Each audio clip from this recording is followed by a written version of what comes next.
asalaamaaleykum mbokki téléspectateurs yi ñun waa site internet Palo TV ñoo fas yéene ànd ak yéen ci li nga xamante ne ni mooy actualité bi ni ñu leen ko defalee saa su ne rek di leen toppal li nga xamante ne mooy xew-xew yi nga xam ne mooy xew ci jamono rawatina fii suñu réew di Sénégal tey ji nag ñu ngi fii ci école Pout 1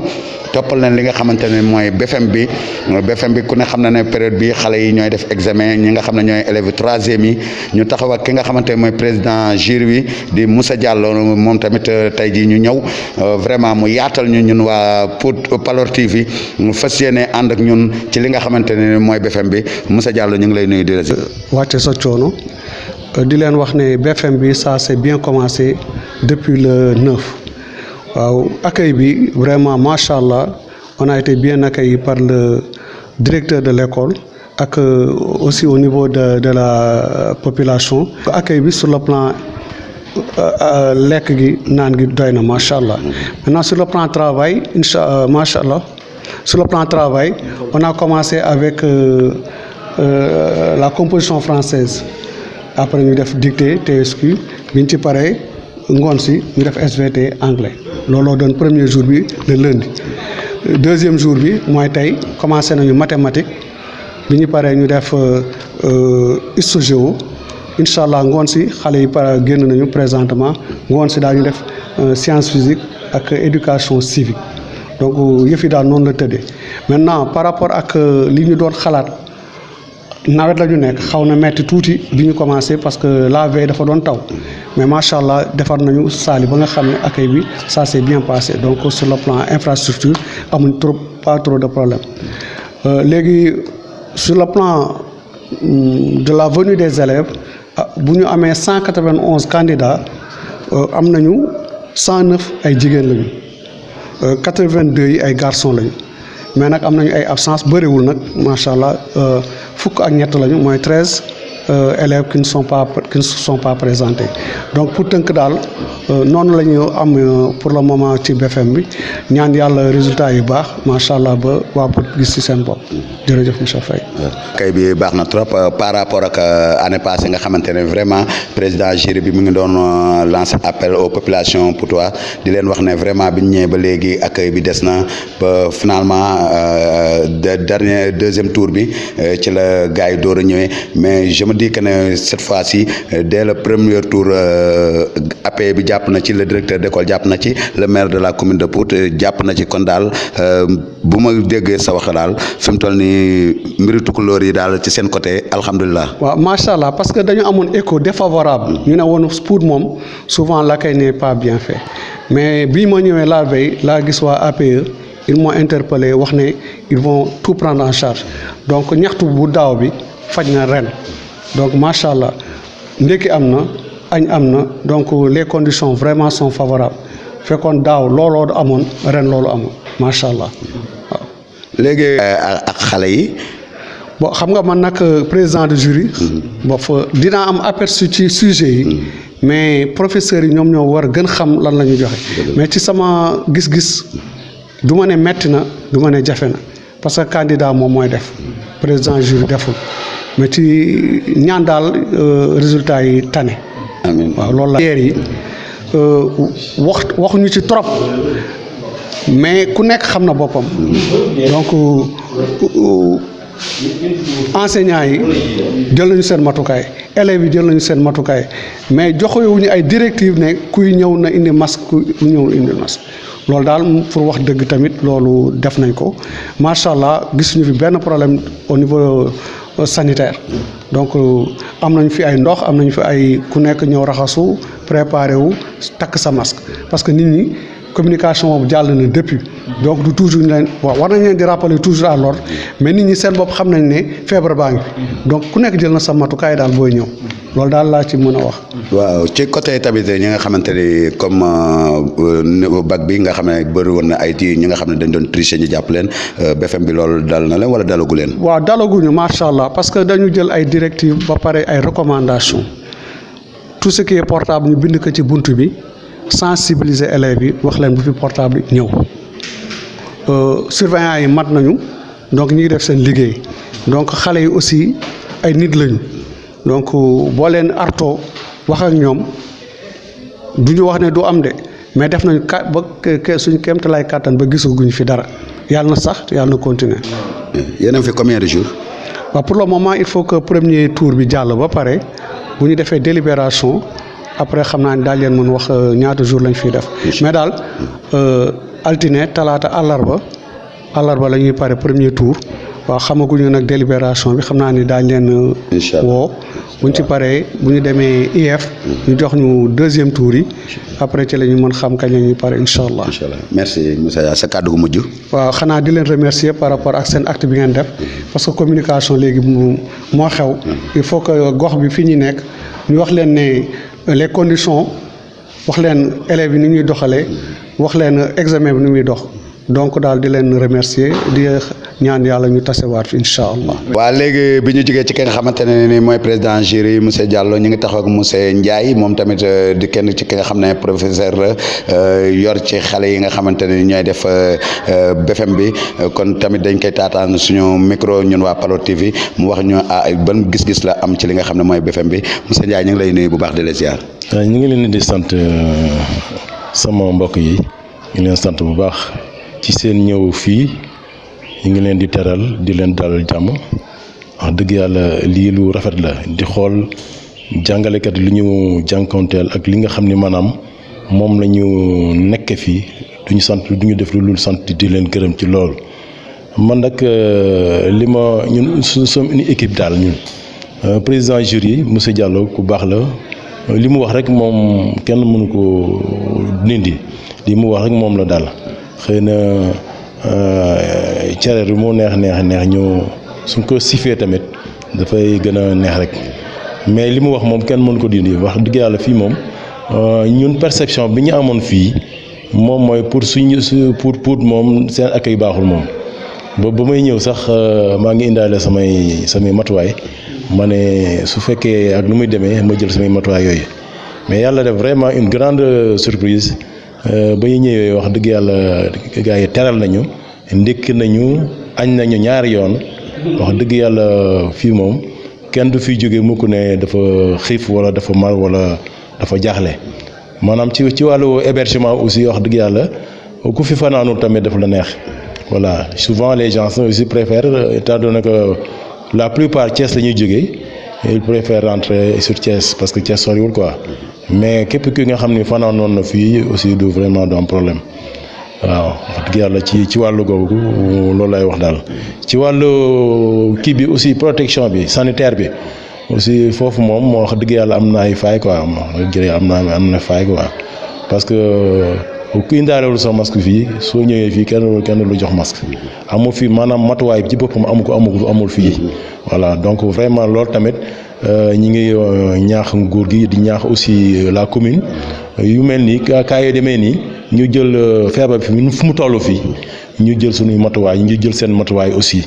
vraiment ba mu moom ay mesures d'accompagnement ay masques ay gel ay yooyu parce que wax dëgg yàlla loolu dañuy jàppale bu baax a baax mais malheureusement yooyu yëpp kenn gisu ko fi neew ñu amu fi mais kenn gisu ko fi wax dëgg yàlla ñun daal te suñu sañoon daal yooyu ñu préparer terrain bi daal suñu ñëwee fekk vraiment terrain bi rafet ñu mën a def suñu liggéey normalement suñu xel mën a dal voilà ci côté boobu daal loolu laay mën a wax daal voilà. jërëjëf ki nga xam ne mooy monsieur Ndiaye dégg ngeen wax ju rafet ji nga xam ne wax na ko kon yéen ñi nga xamante ne yéen a nekk fii di la maire de la commune de Pout dégg ngeen ko ci wàll yi nga xamante ne fi la mbas mi toll aussi laaj na ngeen yokk li nga xamante ne ni mooy seen doole ci xale yi lu demee ni masque yeeg gel yeeg yooyu ñoom ñu ngi koy demande fii ci fi nga xamante mooy centre école Pout 1 nee nañ tamit accueil bi macha allah ren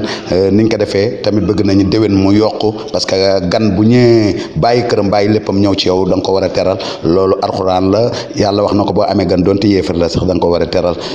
kon loolu yaakaar naa ne teral ngeen gaañi kon yàlla na leen yàlla teral xale yi tamit nan ngeen gisee tamit li nga xamante ne ni par rapport ak examen bi ci seen doxalin. maanaam xale yi aussi ni mu gisee maanaam ci wàllu d'abord may wax ci rek ci wàllu présidence bi. ñu ci bëri teew nañu daal ci xale yi ñu ci bëri teew nañu gaa sax mën nañu noter sax ay absence quoi mais ñu ci bëri teew nañu effectif bi ñu ci bëri aussi ay jigéen lañu loolu constat boobu aussi def nañ ko góor ñi jigéen ñi ñoo gën a ñu ëpp que góor ñi loolu su def naa ni foo mënti dem tamit def naa ni les femmes les hommes ñooy dominer les hommes en effectif surtout mais gis nañ tamit wax dëgg yàlla beneen bi moom mooy discipline bi xale yi am parce que vraiment aussi xale yi neex nañu waxal neex nañu jëflanteel daal vraiment gisuñu indiscipline bi vraiment yu notoire ci côté xale yi loolu aussi il faut s'en féliciter wàllu yooyu ñu ngi doon wax ne affaire yooyu ay tricherie rek yooyu aussi vraiment gisu gungo fii wax dëgg ñu ngi ñaan yàlla aussi ñu continuer ci lancé boobu du am benn perturbation du ñu sanctionné kenn voilà vraiment wax dëgg yàlla maanaam aussi ci wàllu épreuve yi tamit xaw ma moom épreuve moom foo jaar mu xaw a fu mu metti foo mais il faudra les confronter les épreuves il faudra les confronter rek mais ça en tout cas ça peut marcher ça peut marcher quoi vraiment ça peut marcher quoi dégg naa le français était bon démb le lundi li ci des moom mooy ñu ñaan yàlla rek mu continuer ci noonu mat bi nag maa ngi dégg ñu naan aussi dañu leen jox fin de programme et loolu aussi vraiment lu ñu déplorer la quoi voilà suñu sañoon tamit année yi ni nu muy doxee nii ñu bañ a di jukki ci ñi nga xam ci wàllu fin bi ndax nga xam ni ñun amuñu 9 mois yu mat kon vraiment autorité yi ñi nga xam ni ñu joxe épreuve yi war nañu tënk ko mat ci loolu xam ne amuñu 9 mois yu mat am na ay manquant donc ci kii bi ci programme bi war nañu tenir bu baax compte ci loolu donc daal ñu ñaan yàlla xale yi ni ñëwee examen noonu ñoom ñu amee noonu yàlla def ci ñoom mbaax réussite aussi. waaw ba tey rek ni leen ko baax di defee saa su ne ñun waa Palo TV ñu ngi nii nag ci Simput 1 ànd ak ñi nga xamante ne ni ñoo yor wàllu bac bi deuxième tour yi ñu toog ak ki nga xam ne mooy seen présidente jury bi ñu koy nuyu bu baax a baax di ko ziar di ko jox wàcc waayam di ko baalu àq te di ko baal àq bu baax a baax di ñaan yàlla lépp luñ def ci xale yi rek yàlla na leen ko yàlla fay ci barke yonent bi tedd bi alayhi salaatu wasalaam yaay booy ñu ngi lay nuyu di la ziar bu baax a baax. waaw maa ngi leen di fay di leen sant di leen gërëm ci seen teewaay fii. mën nañoo xam tur beeg sant bi. waaw man la Aminata Aidara nekk présidente du jury 16-30 fii ci CM pour 2021. yaa Aminata Aidara ñu ngi lay ziar bu baax a baax Aidara Chérif di wax ne yéen a ngi ci bac bi ci deuxième tour yi nan ngeen dundee premier tour bi avant que ngeen agsi ci deuxième tour yi. waaw premier tour bi def nañ ko pleinement. li ñu santoon mooy ñëw évaluer natt xale yi def nañ ko ak examinateurs yi yàlla def na ñu délibéré ci jàmm joxe résultat yi ba léegi nii fi ñu toll nii ñu ngi woon ci deuxième tour waaw. premier. loolu moom appréciation population bi la ñun li ñu santoon mooy natt xale yi def nañ liggéey boobu examinateurs yi def nañ ci liggéey bu mucc ayib. yàlla def na ñu affiché résultat yi donc li ñu liggéey rek daal affiché nañ ko ci jàmm ak salaam waaw. ñu dem ci li nga xamante mooy wàllu deuxième tour bi na ngeen dundee li nga xam ne mooy deuxième tour bi. waaw deuxième tour bi lancé nañ ko depuis le samedi ñu fexe conditions yi ñu soxla woon yëpp teg nañ ko ci ñu amoon 4 séries yu ñu waroon évaluer S1 S2 L1 ak L2 au total 88 candidats la ñu présenté woon léegi tey jii nag yàlla def na defaat nañu li ñu defoon rek premier tour délibéré nañu proclamé nañu affiché nañu avec les membres du jury yi ngay gis ñu toog nii. léegi ba tey tamit ci li nga xamante ne mooy wàllu accueil bi fii nan ngeen ko dundee. waaw bi ñu ñëwee fekk nañu waa Pout ñu accueillant ñu permettre ñu liggéey suñu liggéey calmement def suñu mission comme il se doit waaw ñu ngi sant yàlla ci côté boobu. ci wàll xale yi nga xamante ne ñooy faral di tricher yi bu examen amee am ngeen ci cas wala amoo leen ci. waaw amoon na ay cas mais loolu ba mu amee nag def nañu li ñu war mooy établir PV yi surveillant de salle yi salle bu nekk ñetti nit ñoo koy surveiller bu ñu gisee nga yor ay éléments de fraude mooy la nga xamante ne ni bokkul ci li ñu la santoon nga indi ko boo xasee ba indi ko nag dafa am lu ñu yoon sant mooy établir PV surveillant yi seen bopp ñoo def PV bi ñoo ko fekkee signé ko candidat yi signé accepté nañu ne ñoom ñoo indi li ñu warutoon a indi léegi document yooyu yëpp nag ñu jébbal ko office du bac léegi office du bac mooy xool àtte bi mu ci war a def ñun suñu liggéey foofu rek la yem waaw. la ngay wax aussi sa collègue yi nga xam ne ñoom nga àndandool yàlla def nga nekk ci bopp gi ngeen liggéey bu mucc ayib boobu. waaw li ma leen di wax rek mooy di leen remercier ci seen taxawaay parce que à vrai dire bac bi man damay coordonner rek man dama fi nekk pour gunge rek coordonner mais liggéey de fond bi examinateurs yi ñoo koy def correcteurs yi ñoom ñi nga xam ne ñoom ñooy corriger di natt xale yi. ak secrétaire yi ñi nga xam ne ñoom ñooy def tout le travail administratif ak administration bi di ki nga xam ne moo ci bopp administration bi nekk principal bi moom mooy chef de centre bi léegi mën naa ne daal je suis vraiment satisfait ci seen liggéey ak ci seen taxawaay ak ci seen ouverture d'esprit bi nga xam ne mooy tax man ma mën a dérouler comme il se doit man sama liggéey man tamit. sa kàddu gu mujj la ñaanal xale yi. li may wax rek mooy di ñaanal ñi nga xam ne jàll nañu bac bi d'office ak deuxième tour y compris li ñu am mu jig leen muy seen ndam ñu góorgóorlu itam ci li leen di xaar enseignement supérieur mooy bu leen yàlla defee ba ñu orienté leen kenn ku nekk nga am taxawaay bi nga taxaw tey ji nga gën a góorgóorlu rek parce que le pays dëkk bi ñu nekk nii fi mu ne nii dafa soxla njàng suñu koom-koom ëllëg dafa war a aju ci njàng ak ci xam-xam bu dëggu loolu lay lancé candidat yi di leen ci lancé un appel solennel pour ñu góorgóorlu gën a taxaw